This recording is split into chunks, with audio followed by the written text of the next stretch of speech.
Hello, good afternoon, and welcome to Teleislas News in English, the most important news of the day.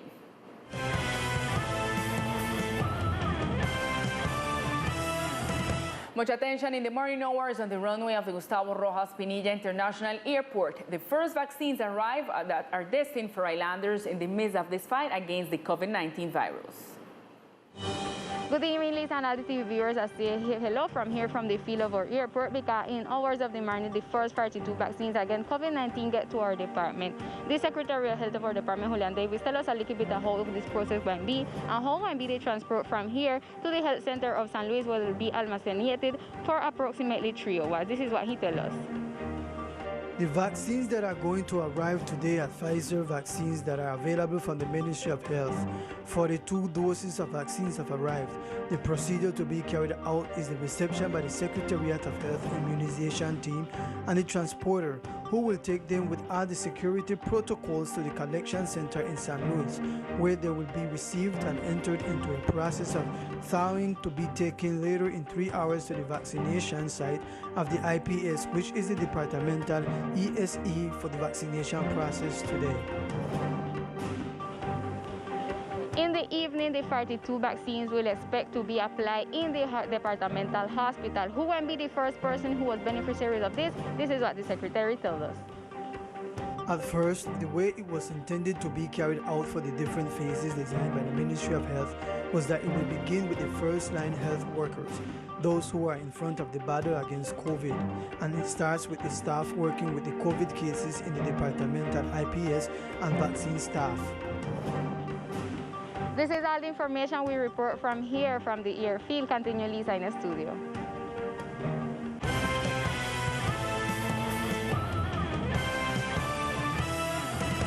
And in the fight against corruption, the Attorney General Office of the Nation charges former officials, contractors, and auditors for alleged irregularities in the construction contract for the Tropical Park, a recreational sport park on the island.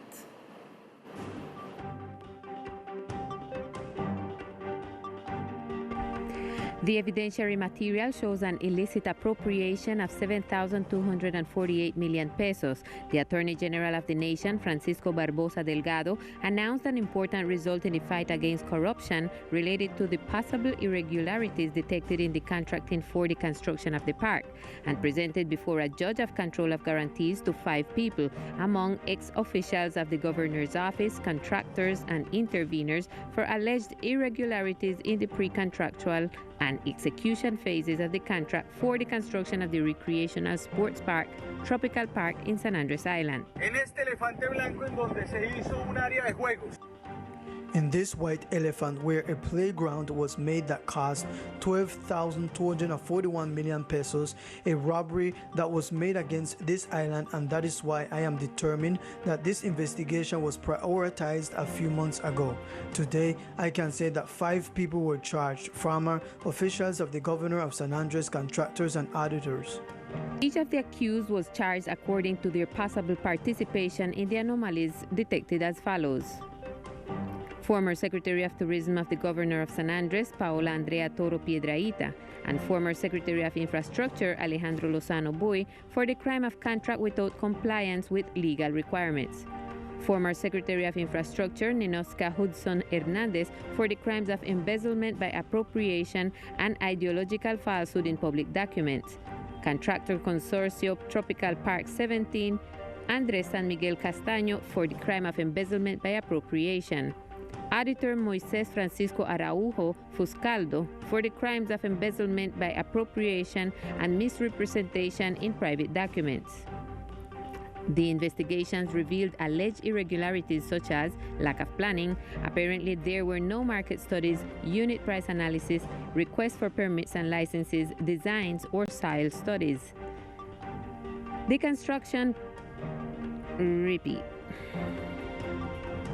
construction contract was signed by a person without power of attorney who was authorized by the consortium 2 days after the contract was signed.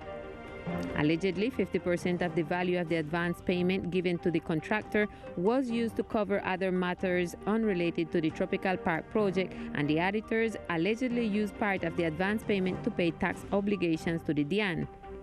A retaining wall was built that was not foreseen in the initial project. Also, there were activities that were paid for but not executed, others did not comply with the technical specifications, and some were executed in smaller quantities than those contracted for. And through a resolution 00402 of February 21st, 2021, the National Roads Institute INVIAS announces the total closure of the coastal border close to the Hotel de Cameron, St. Louis. From today until 6 o'clock in the morning of Thursday, February 25, the coastal border road will be completely closed due to the works being carried out for the completion of the road effective by the Hurricane Eta and Iota. INVIAS is the institution in charge of the reconstruction of the road infrastructure. Durante el cierre de este corredor se mantendrá la... During the closure of this road strip, will have its proper signaling and traffic controllers as required to ensure the safety of residents and tourists. While work is being carried out, the demolition of slabs, construction of box culvert and pavement structure, taking densities, and finally casting of concrete slabs. Before this situation from the invited, we invite users to take the two access routes provided by the entity, the first by the Tam Hookah Road at kilometer 19 plus 200 and the second at kilometer 20 by 800 of the Sound Bay Road. INVIAS has indicated that it has made available all its technical and operational capacity to establish as soon as possible all the trafficability of this important road that connects the south with the town of the island.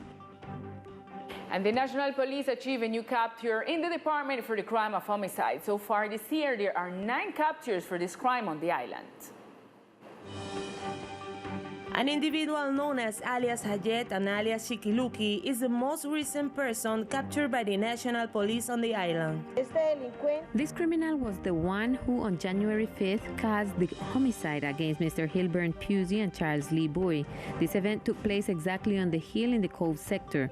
Many of you will remember it, and here is the murderer of these 2 people, Mr. Leonardo Gordon Bent, 19 years old, alias Hayet, who also had a record for illegal possession of weapons, and in 2020 he had also been captured. The capture was carried out and investigated by the Special Force GOES and other entities of the public force, including the prosecutor's office. And in other news, inhabitants of Battle Alley took along other elements to block the main road of the sector, initially the entrance to the neighborhood and then the entrance to Orange Hill. We continue with all the information. The inhabitants of Battle Alley state that they have not received water service for more than 4 months, since when it reaches the neighborhood, it only benefits the inhabitants who live along the roadside, leaving the families in the interior of the sector without the possibility of collecting the precious liquid. We have 4 months don't get no water, no pipeline water. Understand me? And we feel like we got rights to water, because it's a receipt that we get in almost every month. For what? For air, for oxygen to the main pipe. All right. They fix the pipe. They fix the pipeline. All right. They send water, send and train the pipeline. Water come good. It never come out over good. Water gone. We don't have no more water. We can't expect to send a look truck with water, because it's not everybody getting it. What about the people who live away along in the back? That's the truck. That's the Mangera can't get down in there. Them suffering still it. Understand me? And even if they don't get the water, who living at the top get water, the bottom they beg a bucket of water mostly every day from the one, so the water still not suffice. We're begging solution. We need water. We're not saying we want it, we need water. We want Veolia Affairs here. We need who in charge of Veolia. We need him here now. We need solution. The protesters, who since the early morning hours were blocking the entrance of the neighborhood, moved towards the entrance of Orange Hill, where they expressed that they will cause greater impact to receive attention from the entities in charge. 1:27 minutes. At this time, we continue with all the sport news in Teleislas.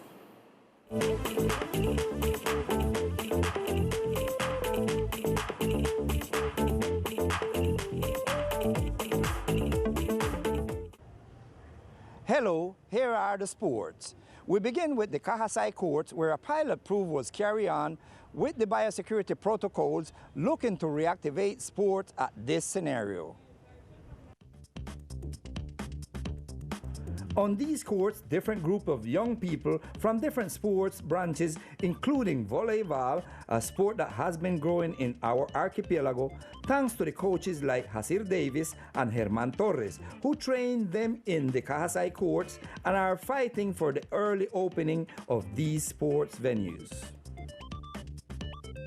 Here this afternoon, we are carrying out the pilot test regarding this court for the opening of the different sports that are practiced here together alongside the Sports Secretariat and the Biosecurity Committee of the department.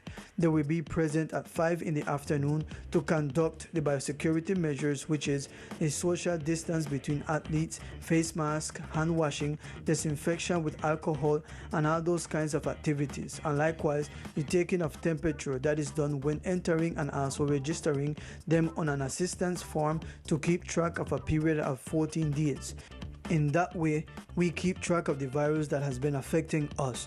We are doing that kind of protocol. There is also a format from the Colombian Federation of Volleyball, which is being applied on the different venues, which are the parental permissions, granting permission for children to practice the different sports.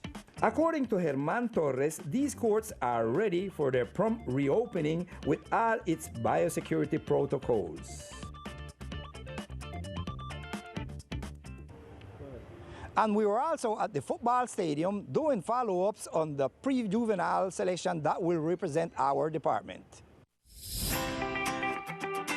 This team has been preparing with different microcycles and practice matches in order to get the young players ready to face the next tournament in the city of Bogotá. We spoke with the technical assistant José Romero, who talked about the subject in more detail. Ya llevamos alrededor de 2 meses entrenando etapas de microciclo para poner estos jóvenes en punto a la competencia que se va a llevar a cabo en la ciudad de Bogotá a partir del 7 al 14 de marzo, y ya estamos llegando a la etapa combinando ya los microciclos. Ya nos queda bajar cargas y 2-3 partidos para salir a la ciudad de Bogotá y competir. El proceso que se está haciendo, ya tenemos alrededor de 12-14 partidos jugados, donde nos ha ido un promedio, arrojando un promedio de 12 partidos ganados, 2 perdidos y 1 empatado. Creo que los muchachos se encuentran ya en óptimas condiciones, lo aseguro, porque tenemos un preparador físico que lo ha llevado al 100%, bueno, al 90%. Ya falta poco a la competencia y tenemos que llegar a esa competencia al 100%, pero sé que van a dar lo mejor en este torneo federativo del torneo WIN por medio de la liga departamental. According to Professor Romero, this selection is ready to give their best in the capital of the country. And this is all in sports for the moment. I am Victor Fusalba, Teleislas News. Thank you, Victor, and this was all for now, but we see you tonight at 8 p.m. in another broadcast of Teleislas News.